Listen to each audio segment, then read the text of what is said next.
He handed me a paper plate. Everyone else had china. "Just for tonight," he said, not looking me in the eye. "It's easier for clean-up." They were all in the dining room, laughing, passing gravy boats, slicing warm rolls with real silverware. I sat in the den, alone, next to the old heater that clicked like a nervous clock. I balanced the plate on my knees, listening to the murmur of a family I raised, from the other side of a wall. Above the mantel, a for-sale flyer still hung. Forgotten. But I hadn't forgotten. Some plates don't break, they just quietly disappear from the table. You don't become invisible all at once.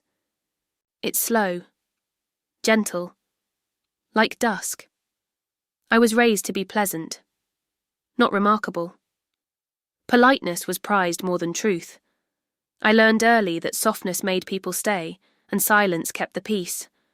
My mother used to say, "Don't trouble the water if the boat's floating." And so I spent decades making sure no one rocked the boat, even when I wanted to leap out of it. I met Robert when I was 21. He was dependable, quiet, and came from a good family. He didn't sweep me off my feet. He set me down gently and built a life around us. I took his last name like a pressed flower between pages, delicate, preserved, not meant to be opened too often. When our son Mark was born, everything inside me rearranged. I remember the moment they laid him in my arms, this squirming, howling little soul with eyes still swollen from birth. I remember thinking, "You're my reason now." And he was. I stayed home while Robert worked. I made baby food from scratch, read parenting books until the pages curled. I wasn't perfect, but I tried. Lord, I tried. Mark was a sweet boy, curious, wide-eyed, always asking questions. When he was sick, I slept beside his crib on the floor. When he had nightmares, he wouldn't sleep unless my hand was on his back. There's a sound that stays with you as a mother, the sound of your child calling for you in the dark. And when it stops, when they stop needing you, it's louder than any scream. By the time Mark was in middle school, Robert had settled into himself like a man in an old coat, comfortable but quiet. We had a rhythm. He handled the bills. I handled everything else. My dreams, art school, travel, even learning the violin, became a list I folded up and tucked in the back of the pantry, next to unused cookbooks and childhood report cards. I wasn't resentful, not at first. Sacrifice felt noble when Mark was young. I saw every packed lunch and folded towel as a kind of love letter. My purpose was simple: make life easier for them, but purpose has a way of hollowing you out if it's only ever about other people. I joined a knitting circle at the church. Once a week, we gathered in the basement and talked about arthritis, grandchildren, and our favourite episodes of murder, she wrote. I liked those women. They saw me. One of them, Carol, asked once, "What do you do just for yourself?" I blinked. I didn't know how to answer. "I guess I bake," I offered. "For others or for you?" she pressed. That question stayed with me. It still does. Even so, I stayed in my lane. I made holiday meals from scratch, mailed birthday cards early, kept the house clean, and my temper cleaner. Robert never cheated, but he never really asked how I was either. After 40 years of marriage, we were friendly strangers who shared a bed and a lawnmower. And then Robert passed. Quietly. In his sleep. The grief was steady and private. I mourned the life we'd built more than the man himself. What do you do with a lifetime of small disappointments that now feel too late to address? You pack up his slippers, donate his books, and learn how to sleep on just one side of the bed. Mark was kind at first. He helped with paperwork, brought meals, called every few days. But slowly the calls thinned out. Visits shortened. Grandkids got busier. His wife, Lisa, was always polite, but polite like you are to someone who overstays. I kept the house. I kept baking. I kept smiling when they showed up late and left early. One autumn evening, I found a photo album tucked behind some old board games. Inside was a picture of me and Mark. He couldn't have been older than 5. We were on a porch swing, both of us laughing so hard my eyes were shut. He used to say, "Mama, I don't want to eat unless you sit next to me." And I always did. Always. That's who I was, the woman who sat beside everyone else, making sure. Their plates were full while hers grew cold. But lately, that photo began to feel less like a memory and more like a reminder of a person I used to be, before my seat at the table became conditional. I gave him everything I had, and then taught him how to take it, and the worst part? I thought that was love. It's strange to walk through a house you designed with your own hands and realise none of it truly belongs to you. I wasn't a builder in the literal sense. I didn't lift walls or lay tile, but I picked every curtain, scrubbed every baseboard, and chose every scent that made the rooms feel warm. Vanilla in the fall, lemon in the spring, clove during Christmas. That was me, the atmosphere maker, the home maker, the quiet centre of a spinning wheel. Robert liked order. He wanted dinner on the table by 6, the TV turned low and the towels folded the right way, which meant his way. He didn't hit or yell, he just expected, and I provided. Mark followed his father's quiet rules more than my soft voice. He learned how to put his napkin in his lap, how to speak when spoken to, how to excel. I encouraged the arts, but Robert believed in structure, math, sports, practicality. So I clapped from the bleachers and put away my sketchpad. I remember one, spring day, I must have been in my 40s, when I saw an ad for a weekend watercolour retreat. Just women, cabins, painting under trees. My chest tightened with want. I clipped the ad and tucked it behind the phone book. I found it again, 3. Years later, while looking for a takeout menu, unopened, unused, like so many parts of me, my daily life was devoted to others. I kept a binder of Mark's medical records, never missed a dentist appointment, knew his favourite snacks, and the names of all his middle school teachers. I sewed his Halloween costumes until Lisa told me, kindly but firmly, "We're ordering them this year. It's easier." I nodded and smiled, even as I felt my usefulness slipping like a dishcloth through water. After Robert's heart attack scare in his early 60s, I became a nurse in my own home. Low-sodium meals, morning pill schedules, calendar reminders. He survived. But something in me shifted. I started waking up at 3 a.m, staring at the ceiling, wondering, is this it? We were a good team, by most standards. No fights, no affairs. Just enduring. And there's a kind of loneliness that comes from being surrounded by people who don't see you anymore. Sometimes I'd stand in front of the bathroom mirror and whisper, "Hello!" just to see if I still had a voice. After Robert died, I thought, maybe now I can breathe, but old habits don't die with husbands. I turned my attention to Mark and his family, babysat the grandkids twice a week, stocked their pantry with snacks, helped with drop-offs and pick-ups. I even moved my things out of the guest bedroom so the kids could have their play space when they visited. When Lisa forgot to thank me, I assumed she was tired. When Mark missed Mother's Day one year, I told myself, he's busy, they're raising a family. I excused and excused until the excuses formed their own wallpaper. Familiar, forgettable, always there. The house I lived in felt like a museum curated for everyone else's comfort. The den was Robert's space. The upstairs guest rooms belonged to the grandkids now. Even the kitchen, once my sanctuary, became neutral ground. Lisa would come in and subtly rearrange the pantry, swap out spices, comment on my old-fashioned measuring cups. I smiled and said nothing, because that's what I'd always done. There was a moment, an ordinary Wednesday, when I was sweeping under the dining table. The sun was coming through the blinds in long, broken lines. I paused, leaned on the broom, and realised I couldn't remember the last time anyone had asked me what I wanted, what I truly wanted. That question felt foreign, like asking the wallpaper. How it felt about the furniture. The most painful part of being needed is realising that once the need is gone, so are you. Still, I kept showing up. Dropping off banana bread, buying school supplies, smiling through vague text replies and late arrivals. Mark never meant to hurt me, I don't think, but sometimes neglect isn't active, it's passive, a slow drifting away. Like a rowboat untied from the dock, gliding out farther and farther until you can barely see it anymore. And I was the dock. Still. Steady. Forgettable. I'd built my entire identity around service, around giving, around being a dependable yes. But every yes had cost me something, a little dream here, a boundary there, a breath I didn't take, a song I never sang, and the cruelest irony, no one noticed. I gave away my life in teaspoons, one stir, one scoop, one favour at a time, and no one ever thought to ask if I was hungry too.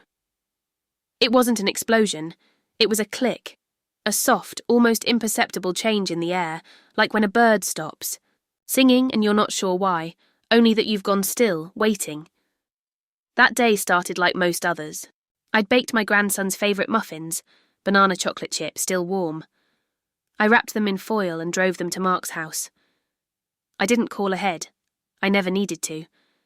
I had the garage code, a key, and years of history that told me I was welcome. Lisa was at the kitchen island, phone pressed to her ear. Mark was in the living room, laptop open. The kids were watching cartoons. I smiled. I brought something sweet. She looked up, blinked like she hadn't heard me enter, and then covered the mouthpiece. Actually, would you mind not giving them treats today? I'm trying to cut back on sugar. We're doing this new program at school. I nodded, folded the foil tighter. Of course. She didn't thank me. Just turned back to her call. Mark looked over briefly and gave me a distracted wave. Hey, Mum. Sorry, crazy day. Can you give us a few minutes? I stood there for a second, holding a tray of muffins no one wanted, and realised I was an interruption. Not a guest, not family, a disruption in their routine. I placed the muffins on the counter and slipped out. No one noticed. Back home, I left the tray untouched on the table. It sat there until nightfall, when I finally slid it into the fridge with shaking hands. I didn't cry. But I sat in the kitchen for a long time, staring at the tile I'd once handpicked with Robert. Almond cream with tiny flecks of gold. I'd called it sunlight caught in stone. He'd said, if you like it, that's fine. Everything. Had always been, if you like it, that's fine. But somewhere along the way, even my preferences had become invisible. The next day, I noticed my favourite coffee mug had a chip in the rim.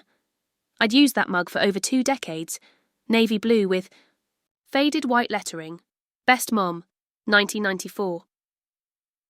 I set it down carefully and opened the cabinet, reaching for another. It was gone. All my old mugs had been replaced with matching white ceramic ones. Sleek. Modern. Lisa's doing, I assumed. They'd slowly updated the kitchen, one drawer at a time, until the space no longer bore my fingerprints. It was still my house, technically, but it didn't feel like mine. That evening, I went into the garage looking for a folding chair to sit outside. That's when I found it. The dining room chair with the broken leg. It was mine. My spot at the table. The E1 I always sat in.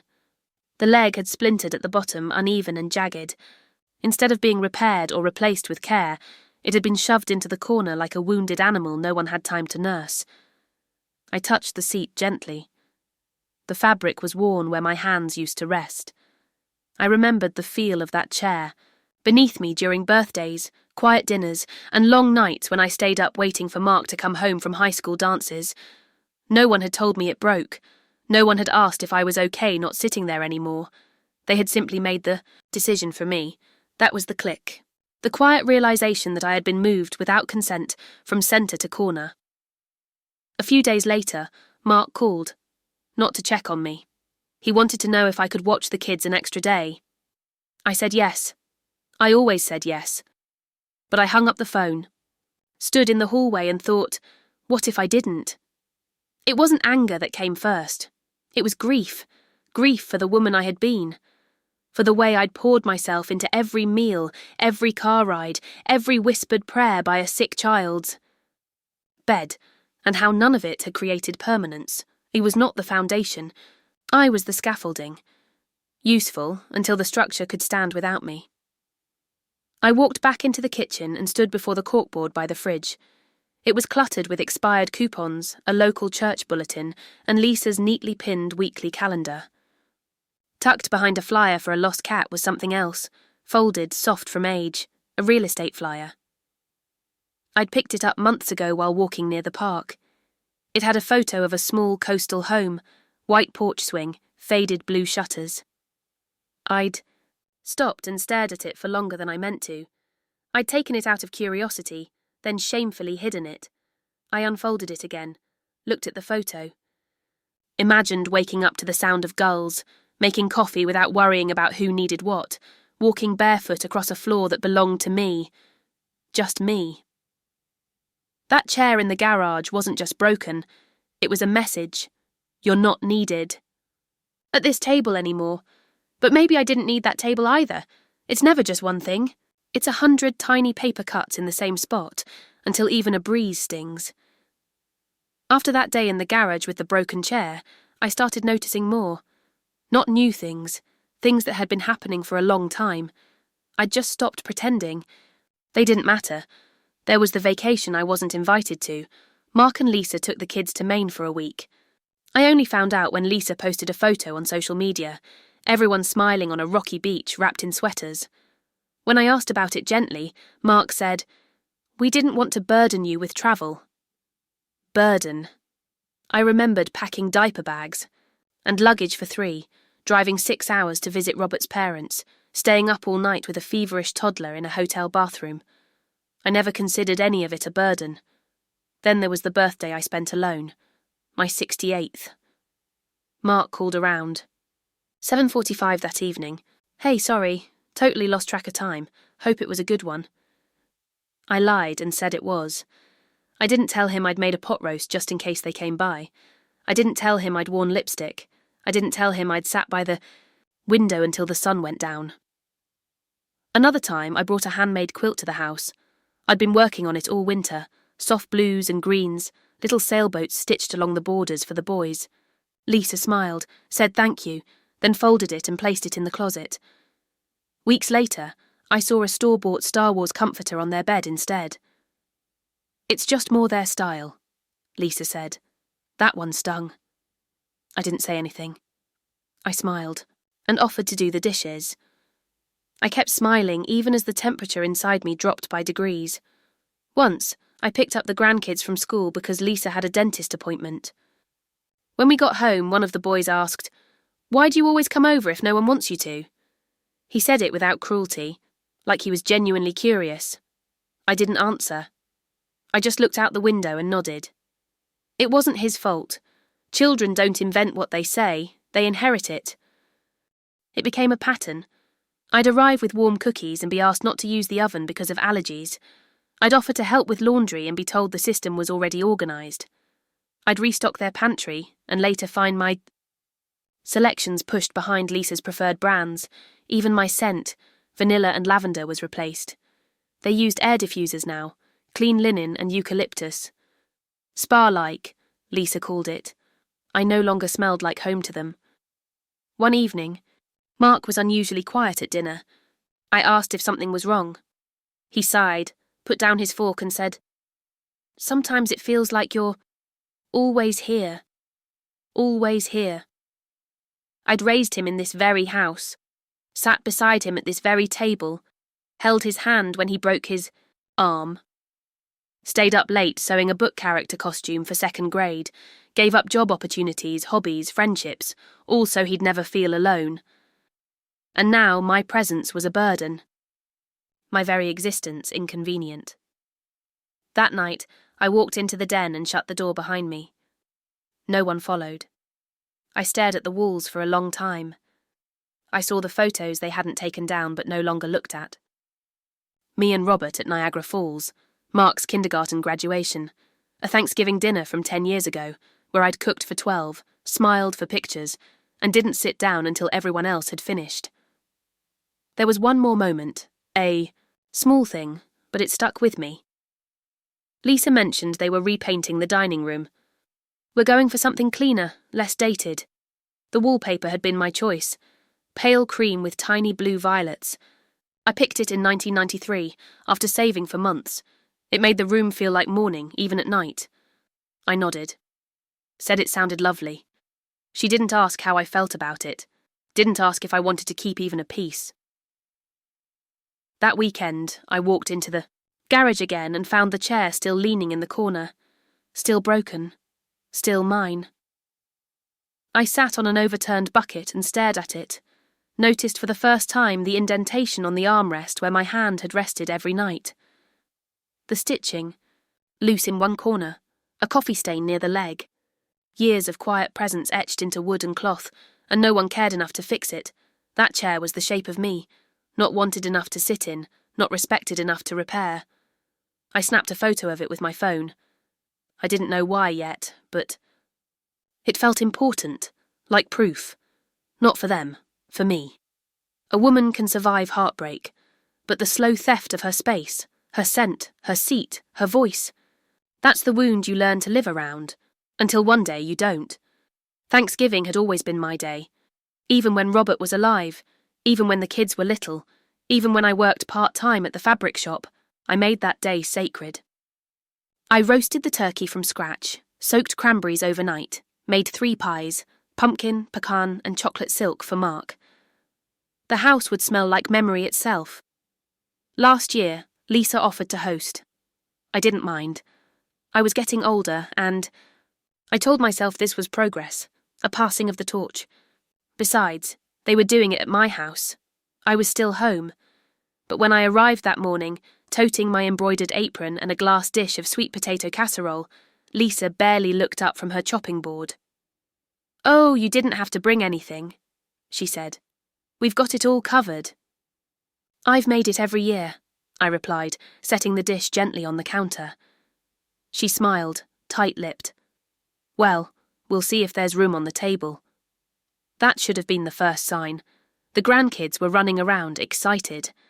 Mark was basting the turkey, looking tired. The kitchen buzzed with their rhythm, and I stood in the corner like a spare part. No one asked me to stir anything. No one asked for advice. At one point, I reached for the whisk, and Lisa gently took it from my hand. "I've got this," she said, not unkindly, but firmly. It was like being ghosted while standing in your own body. Around 3 p.m, Mark came. Into the den where I was folding napkins. He didn't sit, just lingered near the doorway. "Hey, Mum," small ask. I looked up. "Would you mind eating in here today?" he said, gesturing to the den. "The kids want to spread out, and the dining table's a bit tight this year." I stared at him, thought he was joking, but his face was already apologetic, as if rehearsed. "We just figured it'd be more peaceful for you too." He held out a paper plate. Everyone else had china. I nodded slowly. Took the plate. I didn't argue, didn't cry. Just said, "All right," and sat down on the old love seat by the heater. No one came in to check on me. Not even the kids. Through the wall I heard them laughing, forks clinking, chairs scooting. The sounds of belonging. My casserole never made it to the table. I ate off my lap, staring at the flickering gas heater and the half-dead fern I used to water. Outside, the sky had turned the colour of old denim, soft and blue, but heavy. I wanted to step out onto the porch, but I didn't want anyone to see my face. I placed the empty paper plate on the floor beside me, took off my glasses, rubbed my temples, and something in me cracked. Not loud, not violent, just a slow splitting, like thawing ice, like a string pulled too long. I stood up, walked to the kitchen, and put on my coat. "Where are you going?" Lisa asked. "Just out for a walk," I said. My voice sounded so calm I barely recognised it. I walked barefoot down the driveway, across the cold cement. The November air bit at my skin, but I didn't care. I walked past our mailbox, past the trash bins, all the way to the edge of the sidewalk. I stood there, arms folded across my chest, looking up at my own windows, glowing warm behind me. The house didn't feel like mine anymore. The warmth wasn't mine. The laughter inside belonged to someone else. That was the moment, not when he handed me the plate, not when I ate alone. It was that moment, cold, alone, watching my home from the outside, that I realised something had ended. Not just the meal, not just the holiday, but the version of me that would have swallowed it all in silence. That version was gone. When I was a girl, maybe 9 or 10, my mother once gave me a single wrapped chocolate before bedtime. I tried to save it for the next day, but I forgot and left it near the window. The sun melted it into the foil. I remember crying, not because it was ruined, but because I had waited too long to enjoy it. Sometimes I think I've done that with my whole life. Waited too long, sat too still. Have you ever remembered something small, just when everything felt like it was falling apart? Have you ever stayed quiet just to keep the peace? They thought they were giving me a kindness, space, peace, ease, but what they handed me was something else entirely, a mirror. And I saw myself in it for the first time, not as a mother or a wife, but as a woman no one had set a place for. I didn't say anything the next day or the day after. I answered texts with short replies. Sounds good. Okay. Hope it went well. Mark didn't notice, or maybe he did and chose not to ask. That was our way, polite neglect. Lisa sent a message about leftover pie. I said no, thank you. She added a thumbs-up reaction. Moved through the house like a visitor, not an owner. Rooms I once cleaned with care now felt hollow. My apron still hung behind the pantry door. I hadn't touched it since Thanksgiving. I couldn't. Instead, I cleaned in silence. Not to prepare, not to serve, but to clear a space in myself. I wiped windows, pulled weeds from the garden bed, and sorted through drawers no one else had opened in years. In the far back of the linen closet, I found a baby blanket, Mark's, hand-stitched pale green with white edging. I held it to my chest and stood there for what felt like hours. How had we gone from, "Please don't leave, Mama," to "Please don't eat with us"? There was no confrontation, no apology, no outburst, just a growing distance like fog rising between hills. A few days later, I drove to the grocery store and past a realtor's office. On impulse, I pulled in. A woman greeted me. Her name was Charlotte. Kind eyes. Didn't rush. "I'm not selling," I told her. "I just want to know what it might be worth." She nodded. "We can do that." She didn't ask why. That mattered. The next morning, I walked through the house with a notebook, made a list of what needed fixing, paint touch-ups, squeaky doors, the loose stair rail. It was the first time in years I moved through the house with intention, not as caretaker, not as mother, but as someone planning a next step. I opened closets, pulled down old photo albums, sorted what to keep and what to let go. There was a strange comfort in that silence, not the kind that isolates, but the kind that answers back. One morning, I stepped into the kitchen and saw the light falling across, the tile, golden, pure. I reached for my old apron still hanging on its peg. I didn't put it on. I folded it once, then again, and laid it on the counter. I didn't say a word. I stood there unmoving as the light shifted and danced over the folded cloth. The fridge hummed. A bird chirped somewhere outside. No one was. Watching. That's what made it matter. A few days later, I opened a shoebox I hadn't touched since Robert died. It held insurance forms, a few letters, and a small digital recorder. Inside, it was a voicemail. I remembered this. It had come just before his passing, when he was in the hospital and I'd been home too tired to answer. I never played it. Couldn't bear to hear his voice after he was gone. I sat down and hit play. "Hey, it's me. I know you're probably running around, but I just wanted to say, don't let anyone make you feel small in that house. You built every inch of it. Don't forget that. Ever." Click. That was it. 22 seconds. But it landed like a stone in still water. I listened to it twice. Then I saved it in a folder on my desktop. Not to hold on to the grief, but to hold on to the truth. That voice, long gone, had reminded me of something I'd forgotten. This house was mine, not theirs. Lisa called later that week. We were thinking of bringing the kids by for cocoa on Saturday. I looked out the window. The rosebush by the fence had bloomed late this year. That won't work, I said gently. I've got plans. A pause. Oh, what kind? I let the quiet stretch between us like thread. Just plans, I said, and I had them, even if they weren't set in stone. Even if they were just seedlings in my mind. I started a small folder on my kitchen table labelled Move. Inside it, the real estate flyer I'd pulled from the fridge, a rough list of coastal towns and a single photo, me and Mark on the porch swing, years ago. That swing no longer stood. It had rotted and been removed last summer. No one had mentioned it, but I kept the photo. I wasn't erasing the past, just stepping out from underneath it. That Saturday, I sat on the back steps with a mug of tea. No one came by, no one called, and still, I felt a strange peace, because silence, when chosen, isn't. Absence. It's clarity. The house hadn't changed, but I had. And in the stillness, I could finally hear the one voice I'd ignored for too long, my own. It came in the mail. A thin, white envelope tucked among circulars and a coupon for canned soup. I almost didn't notice it, plain, official-looking, stamped with a law firm's name I didn't recognise.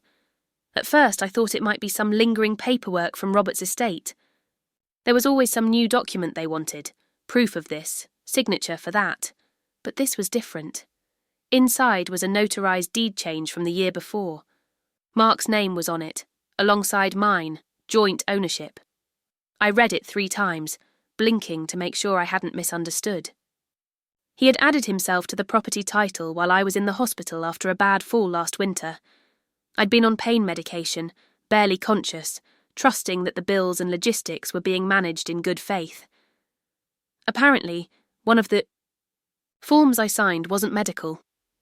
My hand began to tremble. I sat down on the edge of the bed, the letter dangling between my fingers like it weighed more than paper should. Joint ownership. Technically, it meant I couldn't sell the house without his consent, not without a legal challenge. I stared at the walls, the wallpaper with the tiny violets, now partially torn where they'd started repainting. The pale green trim I had once painted myself. Had he planned this, or had he just helped himself? Either way, it changed everything. That night, I sat on the edge of my bed, the house silent except for the soft buzz of the fridge in the kitchen. I thought about confronting him, demanding answers, but the thought exhausted me. I didn't want a fight. I wanted truth. So instead, I opened my laptop. I searched the deed transfer process in our state, reviewed every legal term. Then I did something I hadn't done in years. I opened the digital voice recorder again, the one that held Robert's final voicemail. You built every inch of it. Don't forget that. Ever. His voice didn't shake. It didn't plead. It reminded.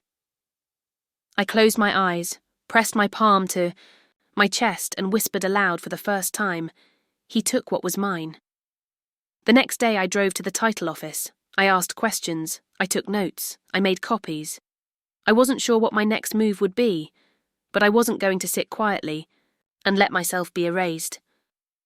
Later that week, Mark dropped by unannounced. That was rare. He sat at the kitchen table, the same one where I'd once fed him alphabet soup and cut his sandwich crusts into hearts. "Mum," he said, "Lisa and I were talking. If you're ever feeling overwhelmed, just say so. The house. The upkeep. We can help you manage things." He said it like he was offering kindness, like he hadn't quietly written his name across my front door. I slid the envelope across the table. He didn't touch it.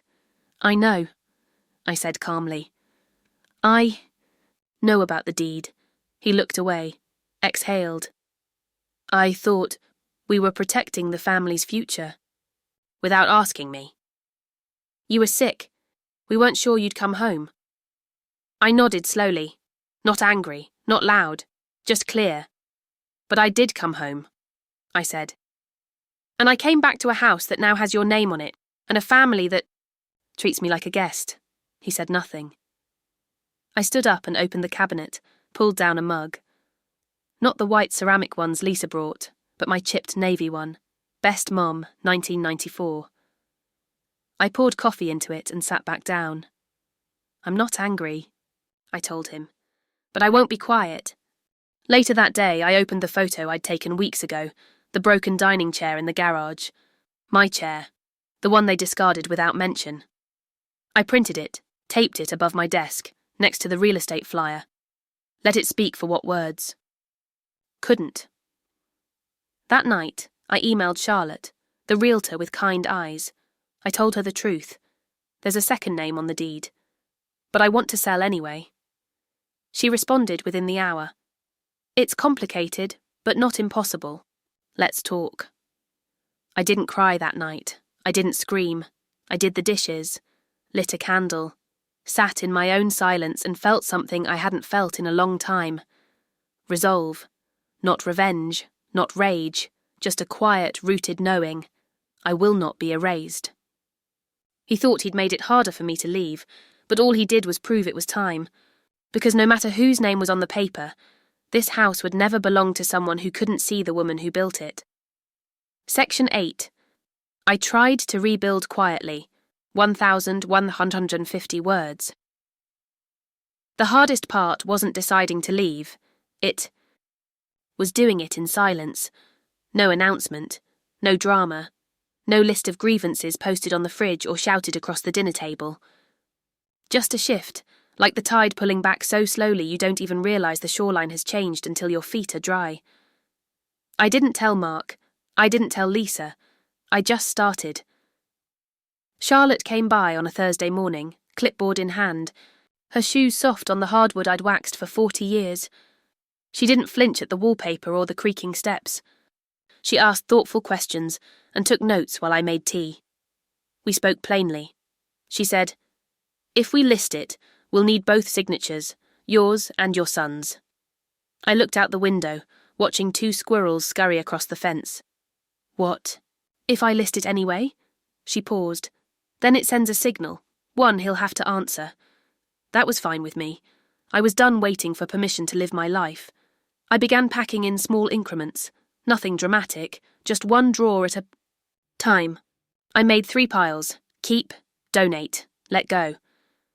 The keep pile was smaller than I expected. A few framed photos. My mother's locket.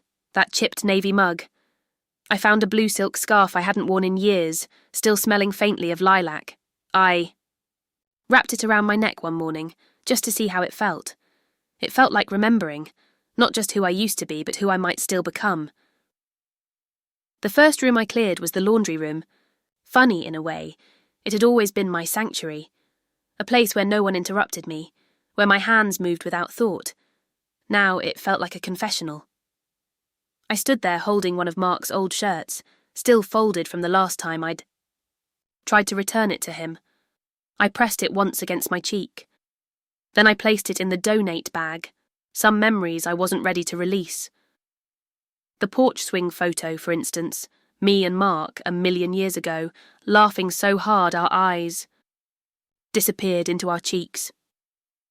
I placed it in a folder marked for later, because some things don't belong to the past or the future. They just belong to you. Lisa texted that week. "Hey, we were thinking of repainting the garage. Any chance you're around to help sort the storage bins?" I stared at the message for a full minute, then typed, "I'm focusing on other things. Right now. Hope it goes well." No apology. No explanation. It was the smallest sentence I'd ever written. And the loudest. Mark stopped by unexpectedly, walked into the kitchen like he used to. But now it felt like a stranger visiting a shrine. "Mum, are you okay?" I nodded. "Are you sure?" "I'm sure." He looked around at the neatly stacked boxes in the hallway. His brow furrowed, but he didn't ask. Instead, he said, "The kids have a recital next week. Thought you might want to come." "Thank you," I said. "I'll think about it." I meant it. I wasn't punishing him. I was just choosing. for the first time in years. Later that evening, I walked into the garage and stared at the chair, still broken, still leaning in the corner. Printed a second copy of the photo, taped it to the box marked, "Garage, do not move, let it stay there." As a kind of quiet monument, Charlotte emailed with a listing draft and a suggested price. "It's a fair offer for what the house means today," she said. I looked at the numbers. Then at the front porch. The step Robert repaired after that. Rainstorm in '98. The spot under the tree where Mark fell off his bike. I didn't cry. I nodded. Let's do it. A few days later, the listing went live. Charlotte had found a legal angle that allowed the listing without full consent, technically provisional, pending co-owner response. But it was enough to start. Enough to make it real. I didn't check the page over and over. I didn't wait for offers. I just kept packing. One draw, one decision, one boundary at a time. No shouting. No ultimatums. Just quiet action. Some mornings I would light a candle and sit on the back steps with my tea. The wind would move gently through the trees. The world didn't ask anything of me in those moments, and I didn't give it more than I chose. I bought a small notebook. On the front, "What now?" Inside, I wrote lists, things I wanted to learn, watercolour, Spanish, how to make sourdough bread, places I wanted to visit, Astoria, Santa Fe, a lavender farm in Virginia, things I missed, long walks alone, sleeping in the middle of the bed, laughing without checking if someone else found it funny too. I wasn't running away, I was stepping out, from under the weight of expectations, from the shadow of being needed but never seen. They thought I wouldn't move unless they moved me. But I already had. The first offer came in 3 days after the listing went live, a retired couple from North Carolina. They saw the photos online and said it looked like a home that had been loved. That phrase made me sit down for a while. Not because it hurt, but because it didn't. Not anymore. Charlotte forwarded the paperwork, and I opened it slowly, like it might still bite. But it didn't. It just moved things forward. Then, the call started, Mark first. "Mum," he said, his voice flat. "What is this?" I didn't pretend not to know. "It's exactly what it looks like," I said. "The house is listed." "You didn't even talk to me." I let out a quiet breath. "You didn't talk to me when you signed your name onto my title." Silence, then. "That was different, we thought—" "No," I said gently. "You decided, I just followed." He paused. "Why are you doing this now?" "I'm not doing this now, Mark," I said. "You just didn't notice when I started." Lisa called 2 days later. Her voice was calm but clipped, like she was trying very hard to keep the conversation civil. We would have appreciated a heads up. I could hear a blender in the background, the sound of her life continuing unaffected. "I'm sure you would have," I said. She asked if I'd be moving far. I told her I hadn't decided yet. That part was true. "Well, the kids will miss you," she said. It sounded more like a question than a statement. I found the old brass key in my nightstand drawer, the one Robert had cut for me the first year we moved in, back when Mark was still small, and we believed a house could fix anything if you just filled it with enough effort. I held it in my palm, warm from memory. Later that day, I slid it into a padded envelope. No note, just the key. I left it on Mark's front porch. Let him feel its weight. I thought he might show up angry, that he'd bang on the door and demand I reconsider. But when he came by that Friday afternoon, he looked more tired than anything else. He didn't even come in, just stood on the porch like a man waiting to be let into a past that no longer had room for him. "Where will you go?" he asked. I smiled, not unkindly. "Somewhere I don't have to ask where to sit." He looked down, nodded once. There was something in his eyes that almost looked like shame, but not the kind that changes a person. The kind they carry like a backpack too proud to take off. "I didn't mean to hurt you," he said. "I know," I said, "but you still did." That weekend, I finished packing the guest room. Not because I had a destination in mind yet, but because I knew I wouldn't be staying. Some things don't need final answers, just first steps. I donated the rocking chair, kept the blue scarf, folded the porch swing photo into a book of pressed violets. I didn't want it to sit alone in a box. It had given me comfort. Now it could rest. I kept one more thing, the voicemail from Robert. You built every inch of it. Don't forget that. Ever. I saved it to a flash drive, not because I needed the reminder, but because someday, someone else might. The neighbours stopped by when they saw the sign, asked if I was downsizing. I told them I was right-sizing. They smiled politely, not sure what I meant. But I did. I wasn't shrinking. I was finally fitting into my own life. Charlotte came by with more papers. I signed them in blue ink, watched her place them in a folder. Crisp and final. You're remarkably calm, she said. I used to be a storm inside, I replied. Now I'm just the air after. That night I stood in the dining room. The new paint job, neutral grey, made the room look cleaner but colder. Lisa's touch. I walked out to the garage one more time. The chair was still there. I didn't touch it, didn't move it. I took the second copy of the photo I'd printed, the one of the chair, and taped it to the wall above it. Then I turned off the light. Left it there. Like a gravestone. People often mistake silence for surrender. But silence is also strategy. It's healing. It's the sound of a woman gathering her breath before taking up space she was never allowed to claim. I slept well that night, not because everything was solved, but because I was no longer waiting to be seen. They thought I'd stay broken. But they didn't understand. I was never broken, just buried beneath the weight of what everyone else needed me to be. And now I was finally standing up. I didn't plan to go back, not for any grand farewell or dramatic speech. I had no interest in last words. But one afternoon I found a small cardboard box tucked behind the linen closet. It held a few odds and ends I knew Mark might want. His high school yearbooks, a faded trophy from a science fair, and a crumpled drawing he made in second grade. Me, smiling, with a crown on my head. Queen of the house, it said. I stared at that piece of paper for a long time. It didn't make me cry, but it did make me ache, so I packed it neatly with the rest and decided to bring it over myself. No message, no request to talk, just return what was never mine to keep. The sun was low when I pulled into their driveway. Late afternoon, the sky brushed in pinks and oranges. I knocked lightly. Lisa answered, surprised. Oh, hi, she said, her voice laced with practiced friendliness. Mark's in the garage. I nodded. I'll just leave this with him.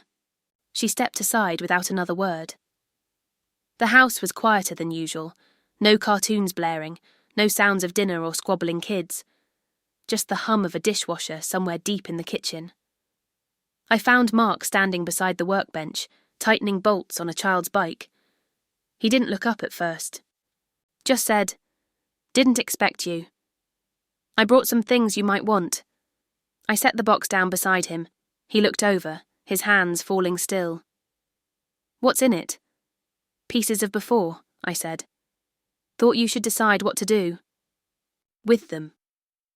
He opened the lid, rifled through the contents. When his fingers landed on the drawing, I saw the muscles in his jaw tighten. "I remember this," he said softly. "I thought you'd thrown all this stuff away." "No, I saved what mattered." He nodded once, said nothing. I looked around. The garage was more organised now, bins neatly labelled, tools hanging like soldiers on the wall. Lisa's influence, no doubt, but the old blue bin with holiday lights still sat crooked in the corner. A small thing out of place. A memory that refused to be tidied. "Are you sure about this?" he asked suddenly. "About leaving?" I turned to him slowly.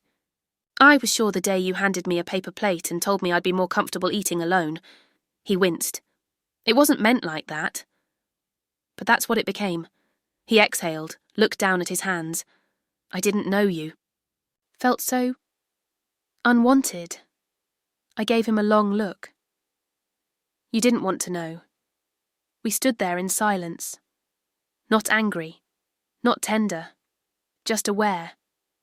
Two people holding a space between them that used to be filled with stories, scraped knees, and late night cereal bowls.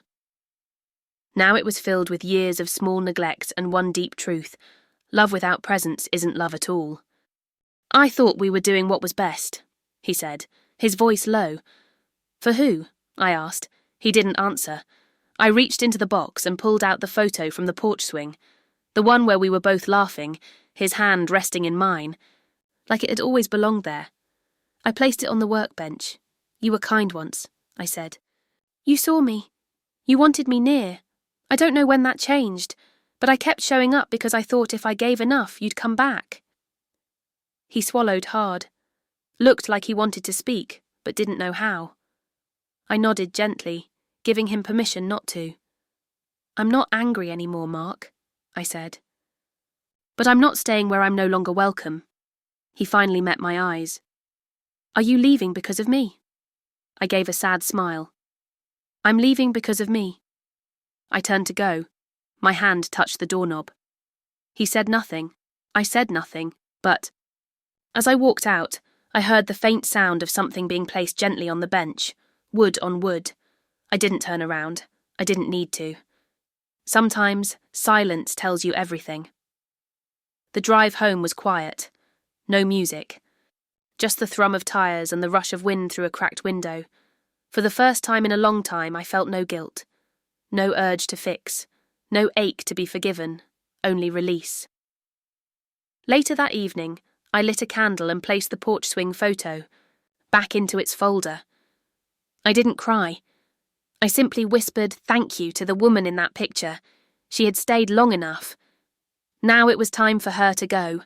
He didn't follow me, didn't ask me to stay.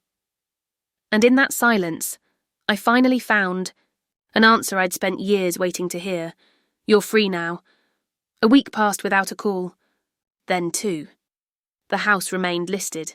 The paperwork moved forward. I sorted through the last of my linens and wrapped the final framed photographs in tissue. I hadn't picked a new place yet, but I knew I wouldn't stay through another winter.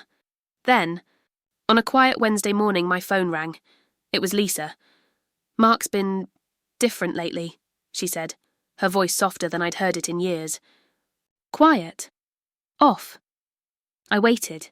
She hesitated. He told me about the deed, about how he added his name without telling you. I closed my eyes. That was a choice. I didn't know he'd done that, she said quickly. I swear. I believed. Her? Lisa had many faults, but deception wasn't one of them. Then she said something that surprised me. He's scared, you know. I didn't speak. He said you used to be the one place that made him feel steady, that even when Robert was harsh, even when school was hard, he could count on you, that you were safe. My throat tightened, not from sadness, from the strange disorientation of hearing truth echo from someone you never expected. She continued. He's not sure how to be that for anyone now, not even our kids. It struck me then. I'd spent my whole life trying to keep everyone else from falling apart. I hadn't realised they'd built themselves around the shape of my sacrifice, and when I stepped away, even gently, it left a hole they didn't know how to fill. That evening, Mark showed up at my door. Not unannounced. Not angry, just quiet. He didn't come inside right away. Just stood at the threshold like a boy waiting for permission to return to a room he'd once belonged in. Can I sit? He asked.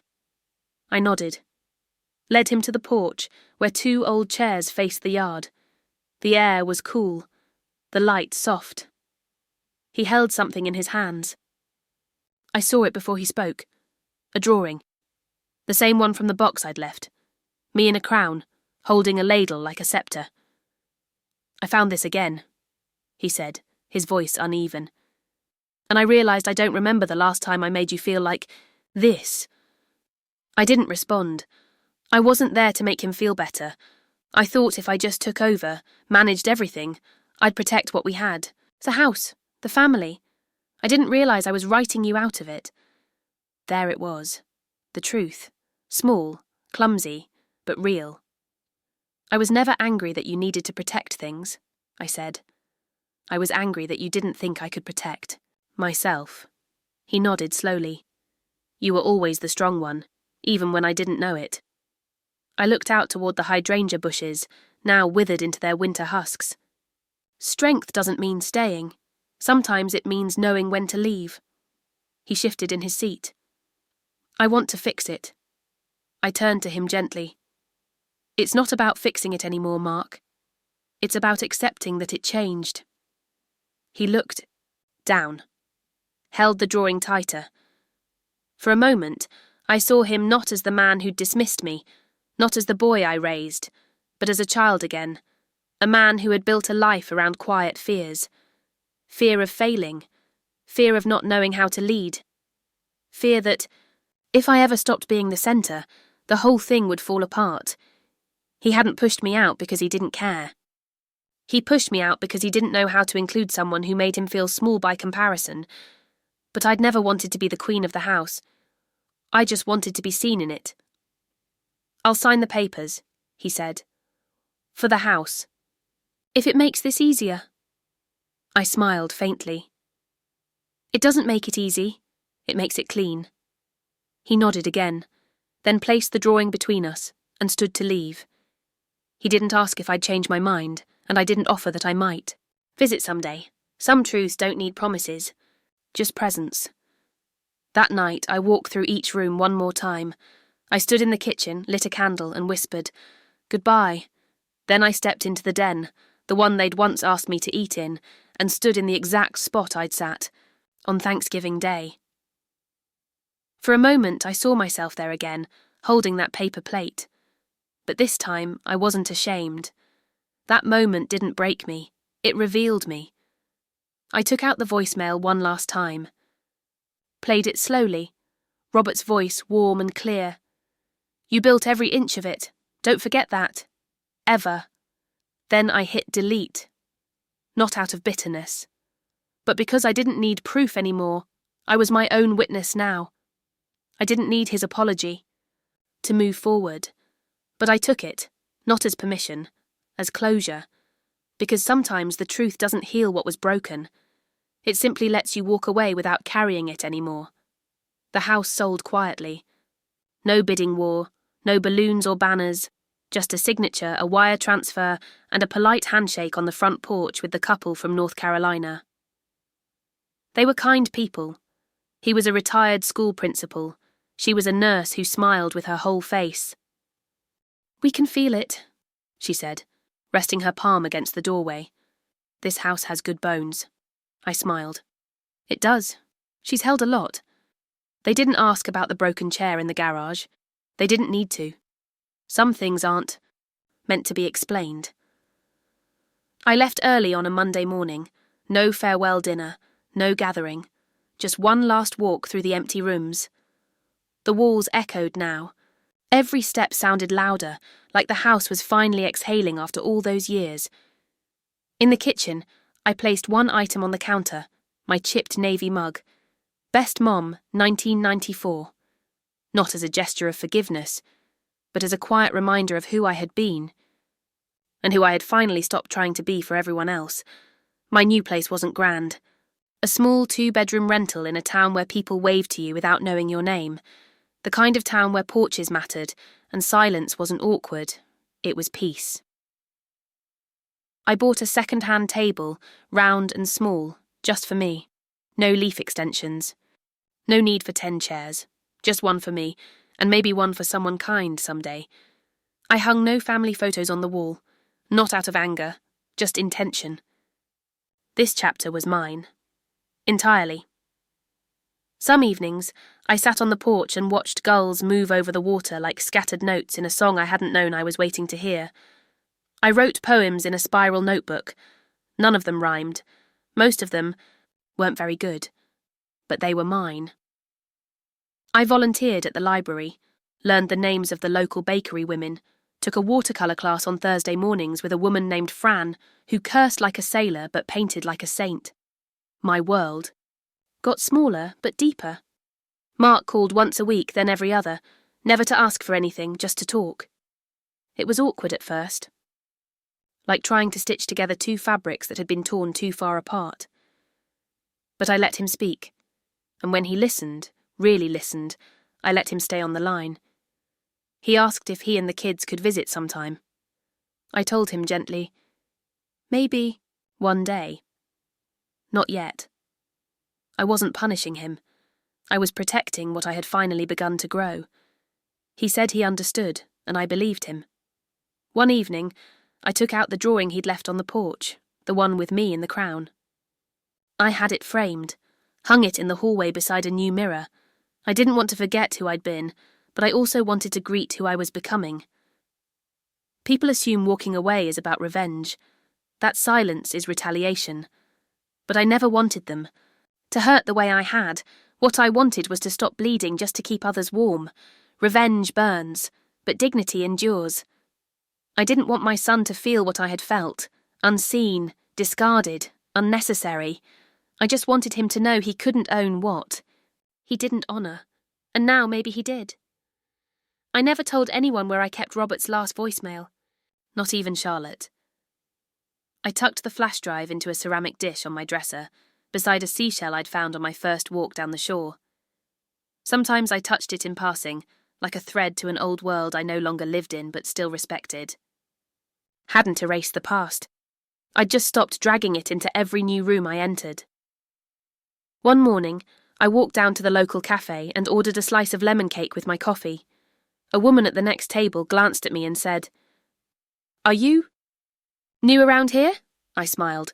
"Not new, just beginning." She nodded. Didn't ask more. And that was perfect, because when you've spent your life trying to prove you belong, there's something holy about simply being. I went home, washed my plate, and placed it back in the cupboard. Porcelain, not paper. The kind of plate you choose. For yourself, the kind you don't hand to someone who sees you as an inconvenience. What would you have done in my shoes? Do you believe quiet dignity is stronger than revenge? I didn't burn the house down. I turned off the lights, closed the door behind me, and walked into something softer, a life no one built for. Me. A seat I didn't have to earn. A table where I never had to ask where I belonged. They say memory is a room you carry inside you, and sometimes I still open doors I thought I'd locked for good. A cupboard handle. The creak of a floorboard. A certain way the afternoon light falls through curtains. These small things bring it all back, not in pain anymore, but in texture. The texture of a life lived mostly in service, then slowly, finally, in selfhood. Used to believe love was sacrifice. And maybe it is for a time. But sacrifice without recognition corrodes into something else.